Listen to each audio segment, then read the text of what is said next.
Friends, episode 11 of Rising Signs. Maddie, who do we have as a guest for today's episode?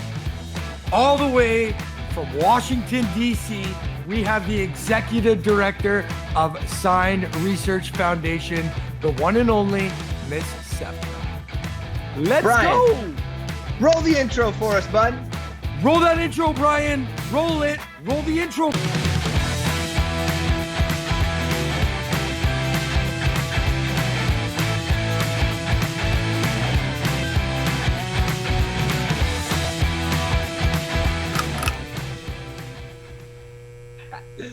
Good morning, friends. Welcome to episode 11 of Rising Signs.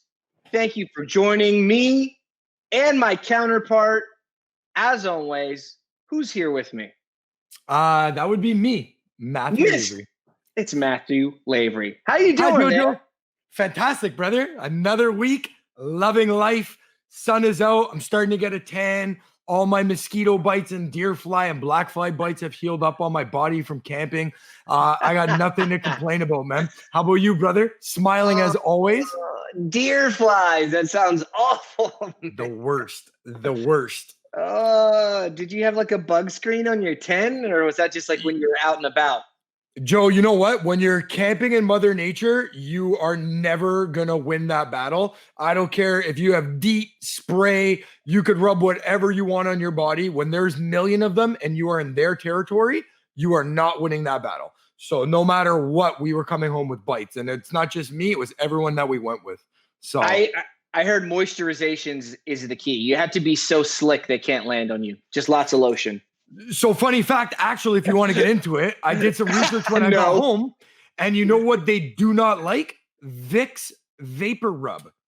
Ooh. Apparently, if you apply Vicks Vapor Rub on your neck, your behind your ears, on your wrist, the smell of I guess it's the menthol or whatnot, agitates them, and they tend to stay away. So next time we go camping or up north, I'm gonna give that a little trick and see what happens. See if it works. I'll give that a try myself. So yes, how I was doing.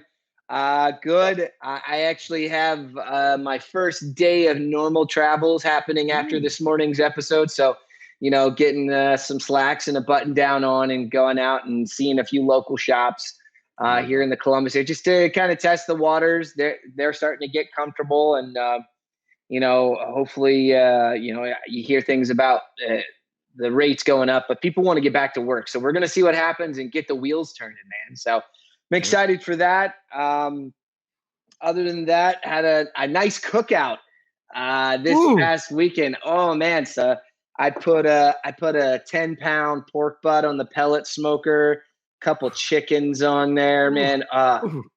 Eating like kings. No, smoke, man. My bad. I didn't know you couldn't rotisserie when you smoke. No, you can't do those? This cooking process, I mean, the pork butt was on there for 11 hours. No, if I rotisserie it, I would just have a pile of fallen apart meat at the bottom of the grill. That would be a mess to clean up, eh? Anyways, let's get this show on the road. My friend. You ready? Yeah, why don't you turn on an intro for us real quick? Oh, we're going to get all the lights, camera, action, and ready for this one, eh? You know who this is too. So this is a familiar face. It's not our first time meeting her. But yeah, let's jump right into this. You ready, Jojo?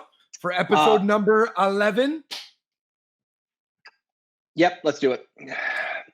This next guest has been involved with the International Sign Association for over 10 years now. She is formerly the director for the strategic initiatives for the ISA. She is a wife and a mother to one wonderful boy. She is a graduate of the Miami University. Check this out. As usual, I did some research. You get on the internet and it's amazing what you can find out about somebody. Word on the streets in Washington is you do not, and I repeat, you do not want to bet on a game of pool with this shark, because she will take your money and she will call the 8-ball pocket every single time. I've also spoke to a few card sharks, and they said the same thing. You do not want to test your luck in a game of blackjack against this young lady because she will take all your money until you are broke. So I am pre-warning you. If you really want to get on her good side, show up to the ISA Elite office with a store-bought salad, and she is sure to be your next best friend.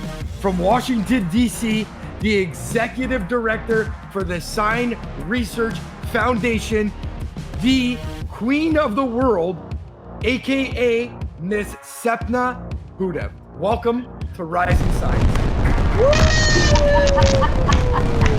All right. Hey, are we wrong or what? I'm telling you, you could find out anything about somebody if you do a little research on the internet. But like, where could you possibly find that out? That is not on the internet. I got sources. I know people. I'm well connected in the sign industry, and you'd be amazed what people are willing to tell you when you reach out to them. So now you've ruined my alternate source of income, by the way. Ooh, that or people are going to be challenging you, and I might ask for 10% back on that. Little salesman. I will take that bet. How is everything? How are you? I'm good. I'm doing really well. I'm actually very happy.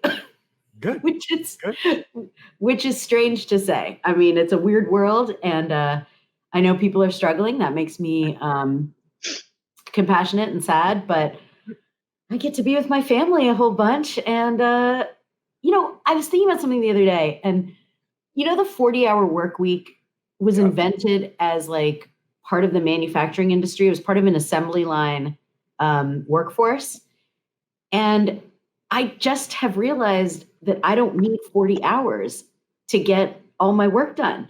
When I'm in the office, I'm spending probably 10 of those hours chatting, and that's important. It's important to build those bonds. It's important to have sidebar conversations that might generate new ideas.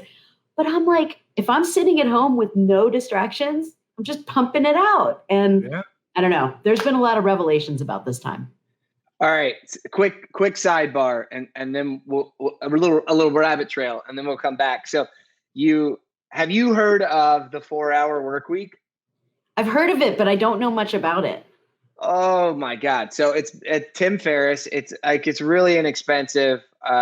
If you get the audiobook online, you will love it. It talks about productivity. It talks about delegating and all of these things, and it's basically goes through all the things you're talking about now. It's like, listen, if we can focus on if we paid by our results versus our hours, everyone's ability to grow and do what they want to do with their lives increases, and everybody's happier. But it's a really great training program for somebody who believes they could do their job remote.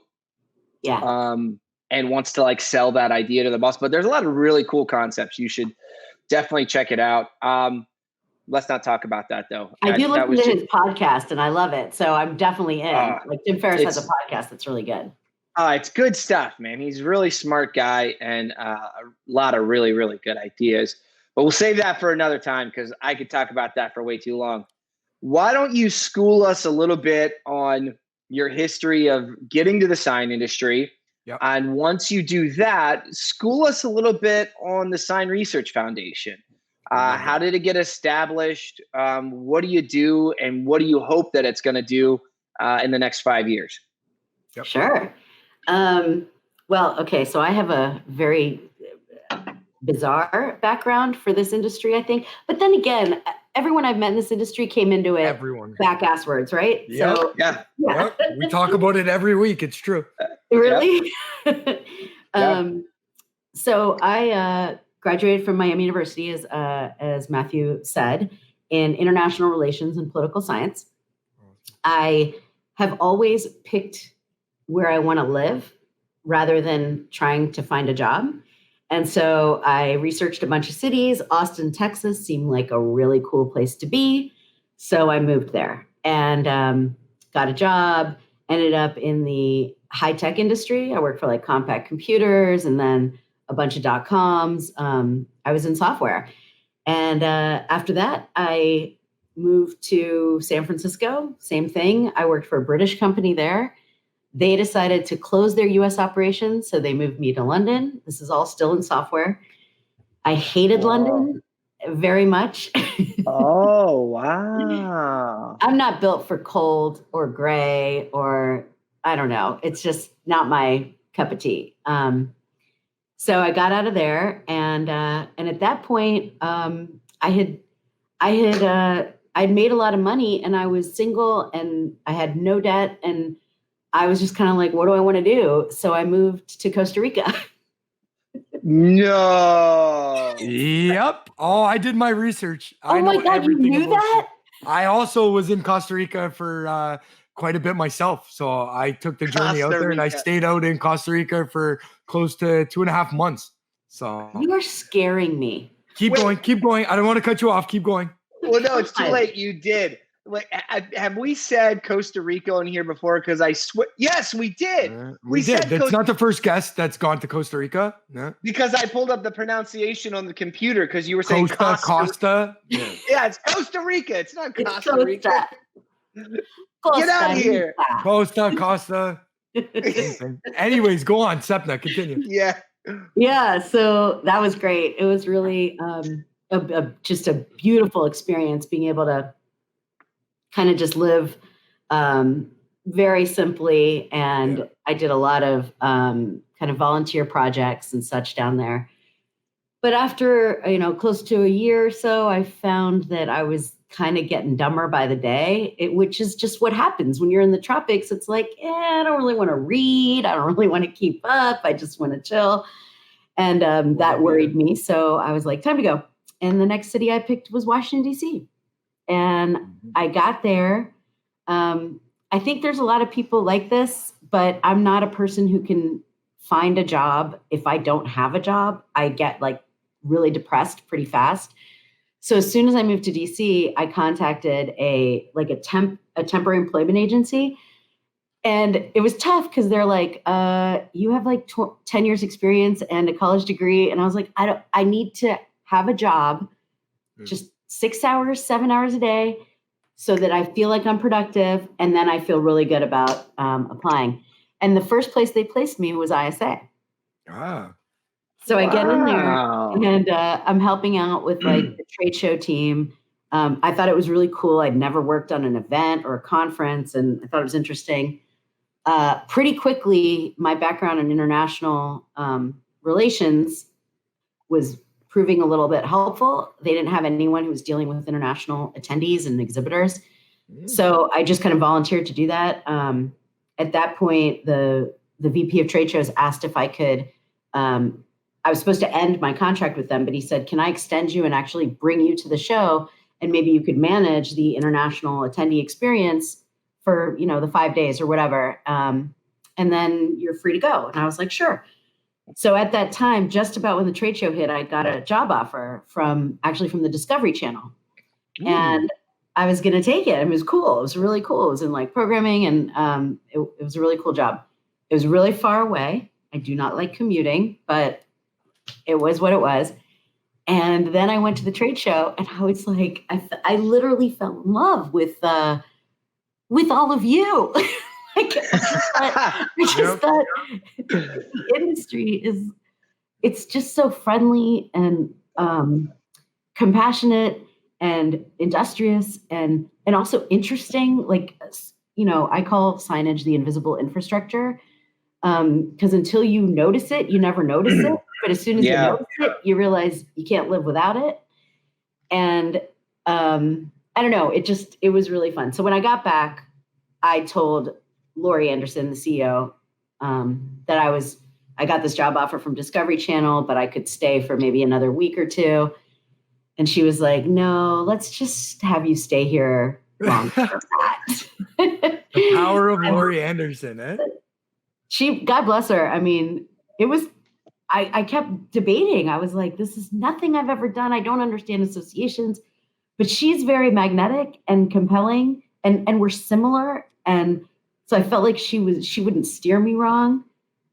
And by the way, before I joined ISA, I have never stayed in a job more than 2 to 2.5 years.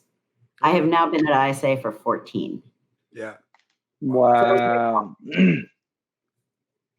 That so is wild. So your involvement with Sign Research Foundation, share more about that. I know Joe and I, we have a good understanding of it, seeing as we were part of the IC Elite program. So we got to learn how the system works. But for all those that are viewers out there that are looking to donate maybe, or looking for more information on exactly what it is Sign Research offers, break that down.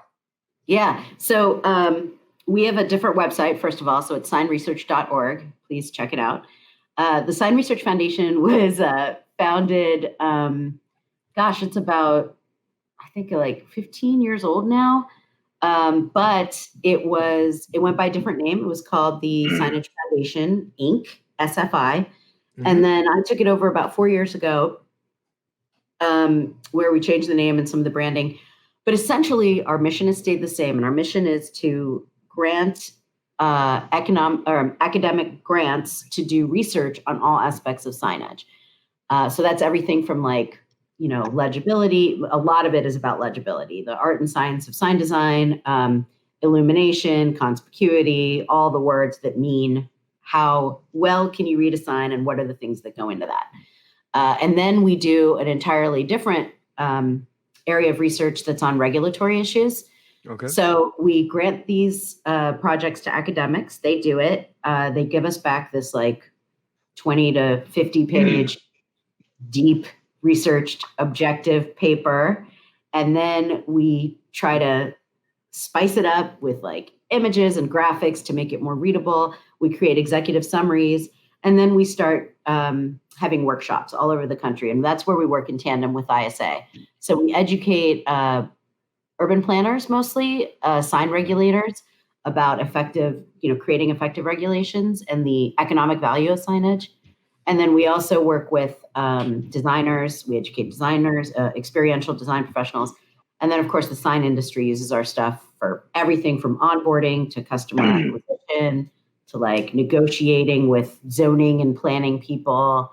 And we've started doing presentations with affiliates to really help people understand how to use the research. And that's been the most effective thing we've done. We just started it in September, and we basically give you a scenario, like a real life one. Hey, your town is decided to restrict all pole signs, and they want to have only external illumination for these little beautiful monument signs because they want the town to be aesthetically beautiful. Okay. Here's a piece of research. You read it, and you tell me how you would talk to that planner and convince her she's not making the right decision. And then we give you the research that you can quickly read it and say, oh, these are the 4 points that came out of Penn State University, University of Texas A&M, Arkansas, all of these places. And you can say, this is not the sign industry. These are objective academics who have done this research, and this is what they found. Wow. So it's fun. It's nerdy. It sounds that way. So that gives us kind of a synopsis of what you guys are shooting after. What would you say is the key goal of the Sign Research Foundation at this point? What would you say that the focus would be at this point of a goal for you guys in the near future? Yeah. I would consider us a resounding success at the point where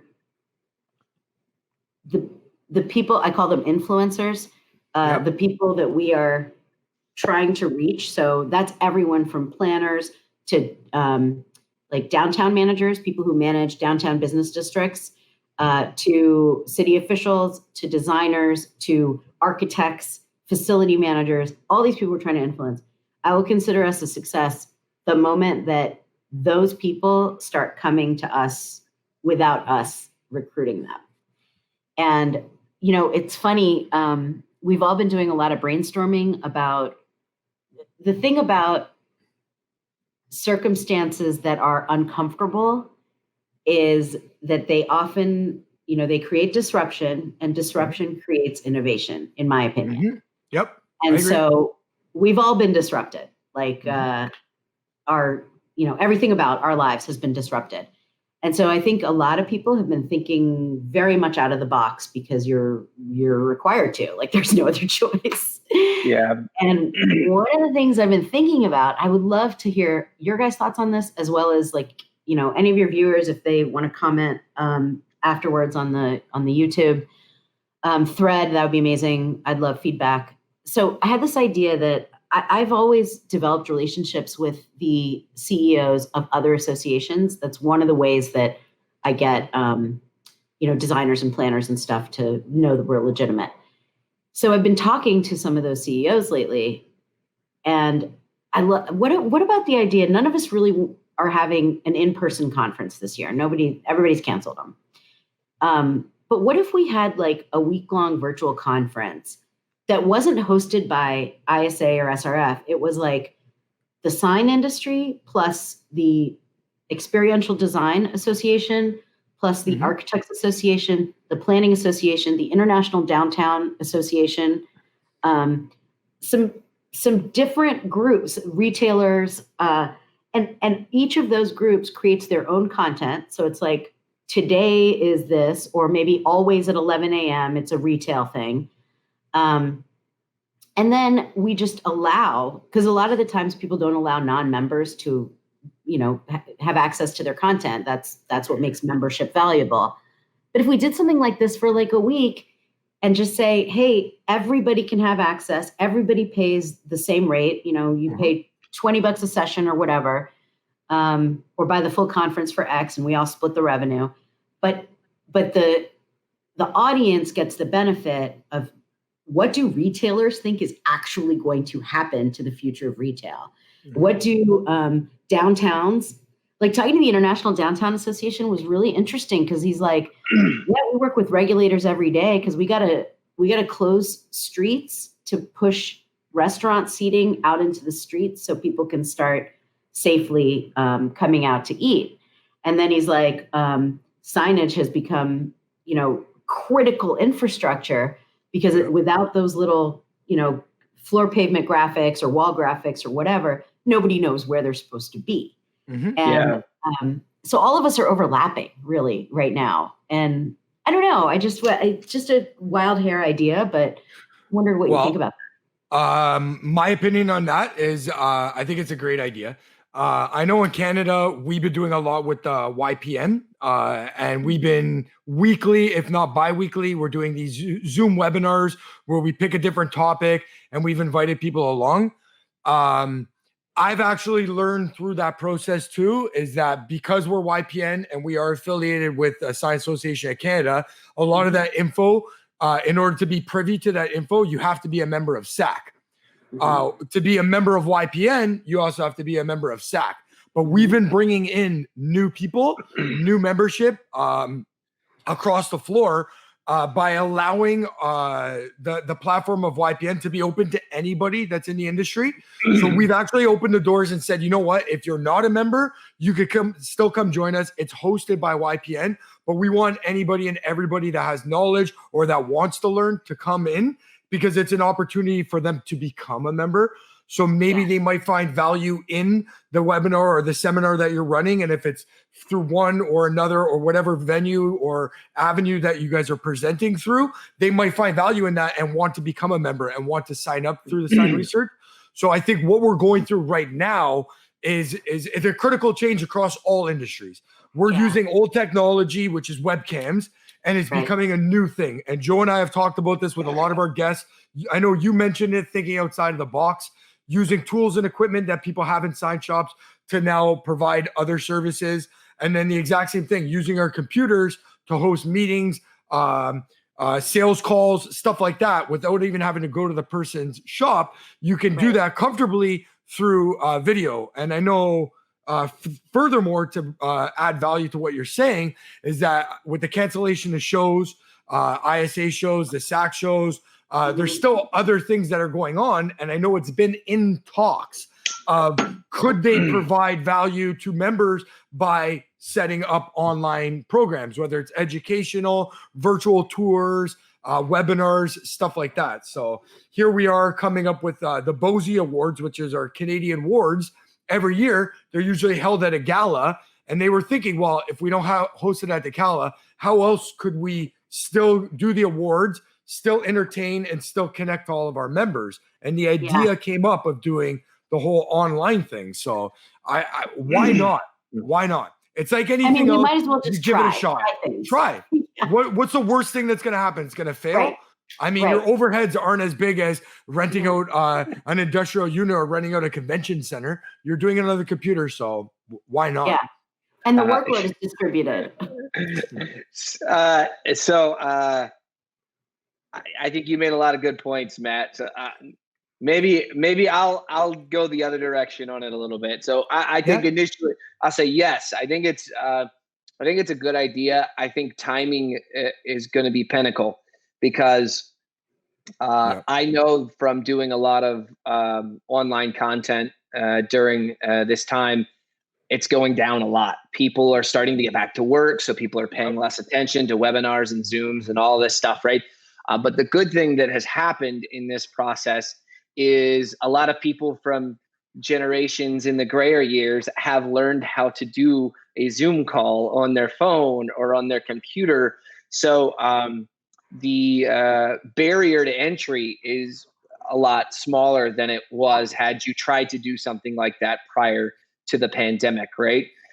So I think the key is going to be strategizing who you partner with to promote, and you're going to have to build a teaser, right? Because everybody knows what the ISA Expo is, but nobody's going to know whatever this collection of online content is. So its credibility doesn't exist yet. But if you can build a teaser that says, hey, these are the experts on retail that say this is where retail is going to go, anybody who makes signs should be interested in that. And they should have the time to listen. The question is, how do we touch the right people to know that what this is and who are the people behind producing it so that they realize, okay, so there is some credit. Because like everyone's overwhelmed with like all kinds of webinars and stuff. And some of them are great and some of them are not. And most people have trouble telling the difference. It's just whatever fits into their schedule.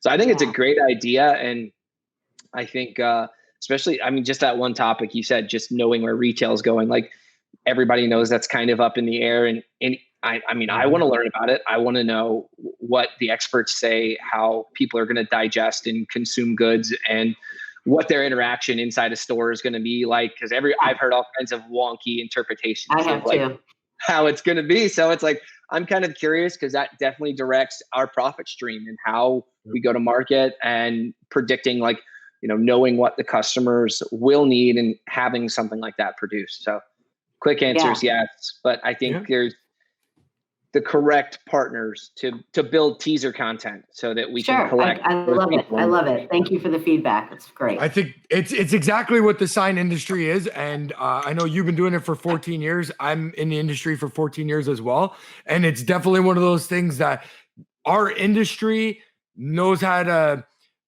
capitalize on adapting to new things. It seems that every few years there's something else that comes up, whether it's technology or efficiency within the shop, that we need to adapt. We need to come up, retool, refocus, and then throw it out into the market. So I think you guys are on the right idea. I think what Joe just said is tons of value because how you sell it and promote it is initially what's going to get people excited about it. But I mean, you have two people that would probably join in right here. I would love to see what goes on. So, all right, I'll keep you guys on my advisory team. I got another question to ask you too, because I know you alluded to it when you were talking about what exactly Sign Research Foundation does. One thing I didn't hear you talk about, and I know it's a soft spot for both Joe and I, and for a lot of young professionals, is where does the education come into that? In terms of talking, one thing that always comes up at all these young professionals, schooling, training, stuff like that. Does Sign Research Foundation do anything with where the education is going in the sign industry? Yeah. So I love that you asked that because we do. We have a number of things in play. So the first thing we do, again, our goal is to help the sign industry, but by helping those other people understand the value of signage. Because ISA does a great job with just representing the sign industry. Yep. But no one is out there teaching signage to architects and planners and et cetera. So we have a program called the Scholars Program, which similarly to the Elite, we bring 50 urban planners to the ISA Sign Expo. We put them through like 3 days of education. We take them on the trade show floor. We teach them about all of the technologies. And what has been surprising out of that is that a lot of people, and I say this all the time, and I always get like a reaction like, what are you talking about?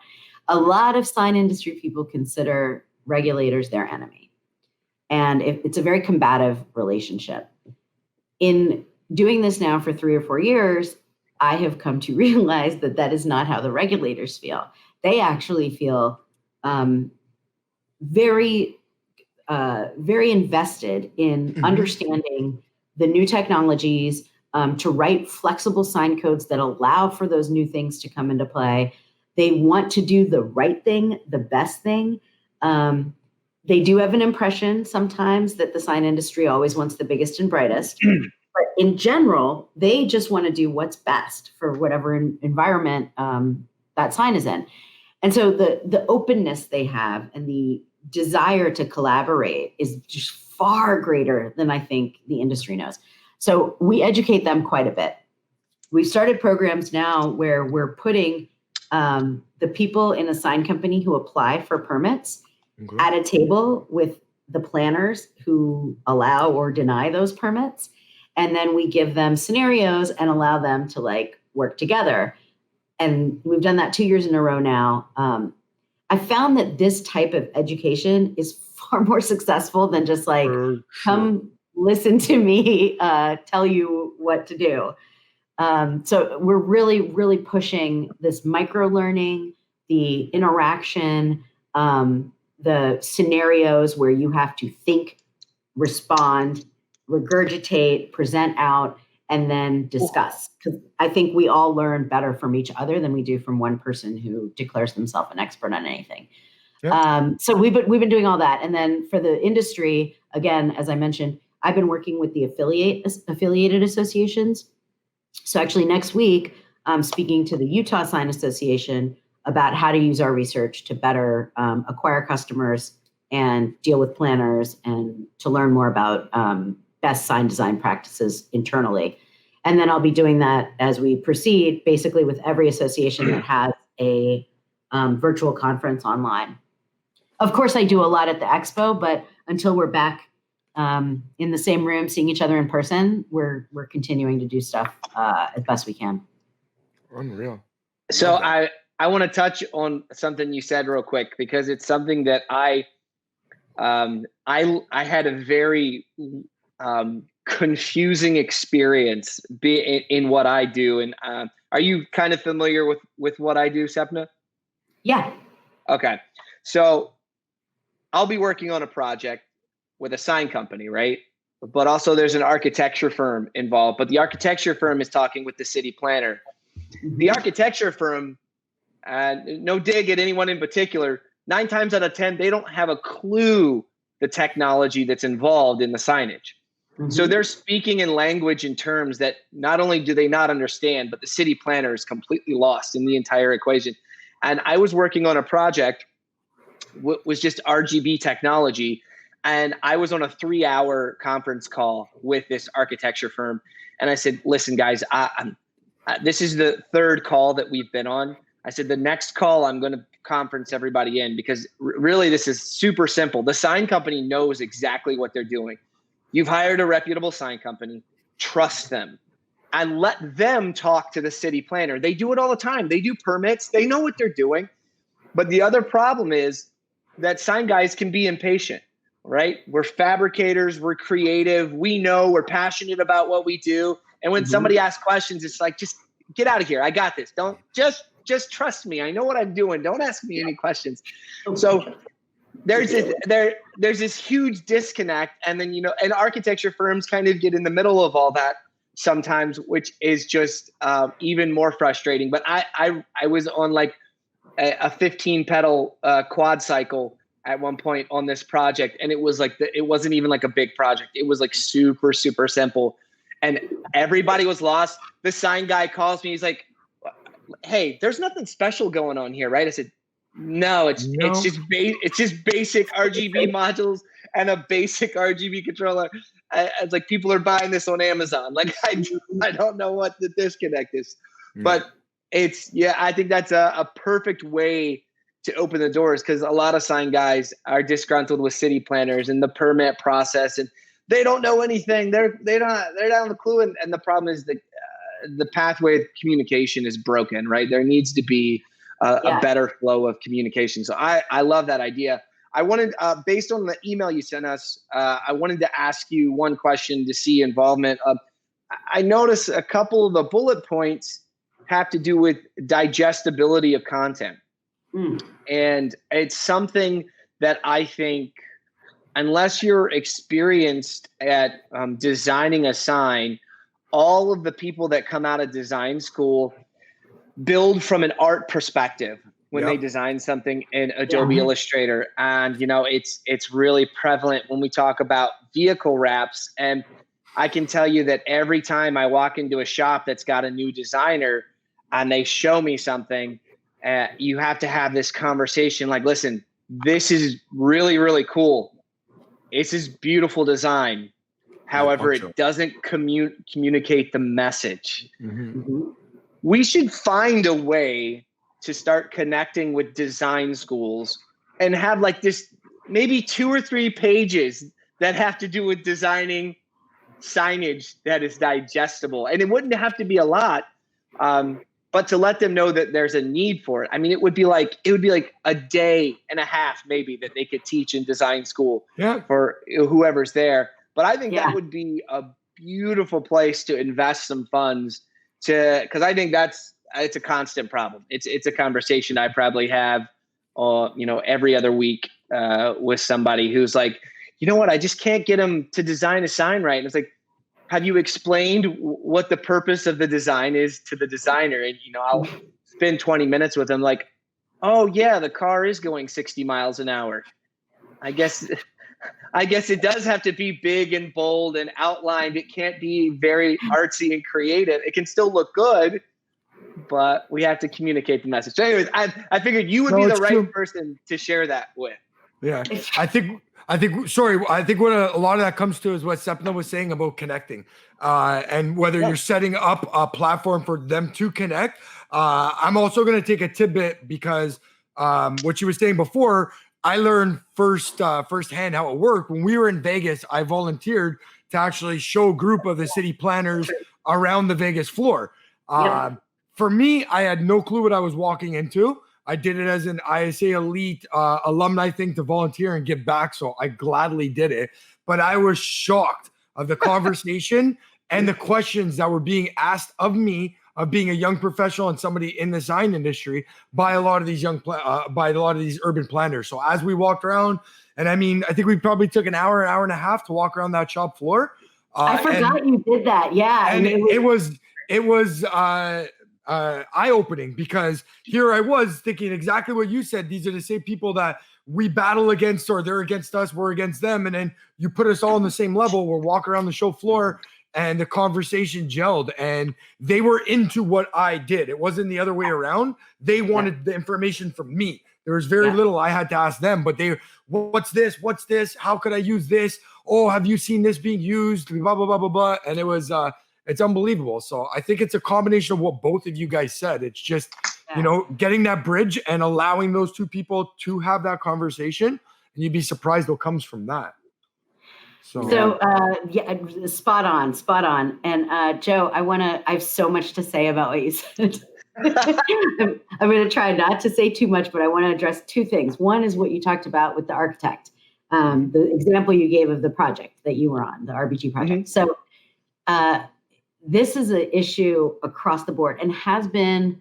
So I started working on the architectural signage sector for ISA in about 2000, I want to say 6. And so this came up then. So that's like 14 years ago. I mean, that's a really long time. Long time. Anyway, here's what I've come up with. Any company can become an AIA certified education provider. Architects must get CEUs every single year to maintain their professional certification. So we became an AIA certified education provider, and there were a number of things we tried, but here's what happens to work. You hold these lunch and learns, you pay for lunch, and you invite a bunch of architects. You tell them it's free, and they're going to earn, 3 CEUs. They have to get them, and they would love to get them for free. So they come, they get a free lunch, they earn their 3 CEUs.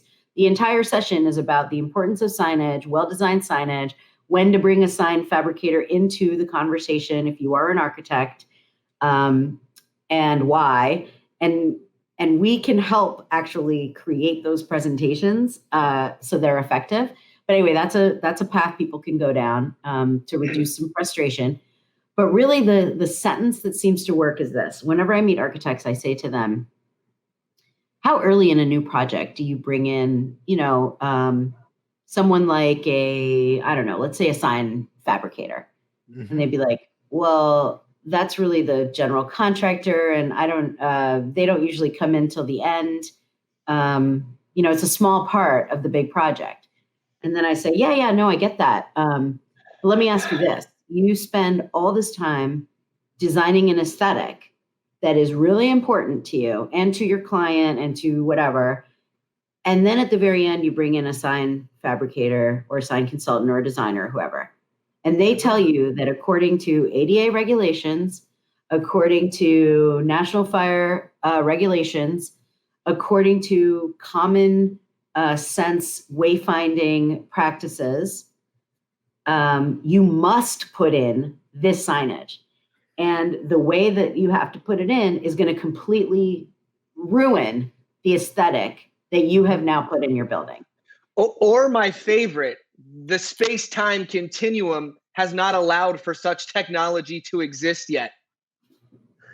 It's amazing the things that are drawn up in design packets. It's like, no, you don't understand. This is impossible. This doesn't. We can't do this yet. Yeah. That is one that happens a lot. It's my favorite. It's like, all right, we have to do this. How do we do it? You can't. Sorry. Well, that happens more between like potentially experiential graphic designers and sign fabricators. The True. EGD people, will. I mean, they make these beautiful designs, and then the sign fabricators are like, yeah, that's physics does not allow that to be possible. Or the material that you're speccing is going to be ruined in 3 months and not even last for a year. I love it. And we work on that stuff too. That's all good. But from the architect side, this is a really hard one because there's no solution. The architects really like for all of their vendors to work within, BIM or whatever they're using, but it's usually BIM. And you get a small sign fabricator, even a large sign fabricator, and that's not the software. It costs a lot of money to buy that software, and that's not the software they have on hand. So they're kind of dropping in drawings, in another format. And so the architects find those. So that disjunct, I haven't figured out yet, but it's something we're working on to see if there's a solution. Sounds good. That's part one, but the part two of book of knowledge. Yeah, the part two of what you said was about the design. And so we do already have on our website, we have a paper on typography. It kind of shows the history of typography and then kind of best practices in it. We have a paper called Art and Science of Sign Design that talks about legibility and contrast and letter height and size. We have something called On-Premise Sign Research Review that talks exactly about like at this speed, on this type of grade, this is the type of signage that works best. We have Illuminated Sign Conspicuity that talks about and EMC brightness, both of which talk about levels of illumination that are best for different environments. I mean, it is all very wonky, but without that basic work that is scientific, you can't have an objective across the board standard that people can then follow. And then to make it digestible, we've been working on that for years because I like reading that type of stuff, but I am one in a million, like 999,000 people do not like that. They're like, I don't want to. Yeah, nobody, hardly anybody wants to do that. Nope. So we've created some infographics. We've done. Is it possible to share my screen or no? Yeah. This report is really big, but here is one slide that explains this report. And I think the elite have seen this. So you guys have probably seen this. Yeah. I was going to say the third one from the bottom. Yeah. So basically it's a slide that said, what makes a sign hard to read? And then it gives you these choices. It's the placement of the sign. The sign has distracting visuals. A digital sign changes its message too fast. All the signs look alike.